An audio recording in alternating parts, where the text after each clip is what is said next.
संध्याकाळ झाली आणि आम्ही निघालो माझ्या स्कूलमध्ये जायला. आता तुम्हाला वाटेल माझी स्कूल संध्याकाळी असते का? सगळं सांगते त्याआधी माझ्या मिनी ब्लॉगमध्ये तुम्हा सर्वांचं स्वागत आहे. आज आहे माझ्या स्कूलमध्ये दिवाळी मेला. सुरुवात झाली श्रीराम प्रभू आणि सीता मातेच्या आगमनाने.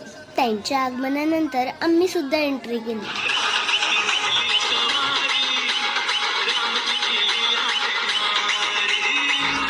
आणि तुम्ही पाहिलत का किती सुंदर डेकोरेशन केलं. त्यातच स्पेशालिटी म्हणजे इथे प्रत्येक राज्यातील स्टॉल लागले होते. Experience the taste of India असंच काहीसं. आता इतक्या सर्व टेस्टी आणि यमी रेसिपीज बघून माझ्या तोंडावर काही ताबा राहिला नाही. मग काय पोटपूजा केली, खूप सारं एन्जॉय केलं आणि निघालो घरी जायला. चला तर मी घरी पोचते. तोपर्यंत माझ्या स्कूलमधलं फेस्टिवल तुम्हाला कसं वाटलं ते कमेंट करून नक्की सांगा. भेटू पुढच्या मिनी ब्लॉगमध्ये.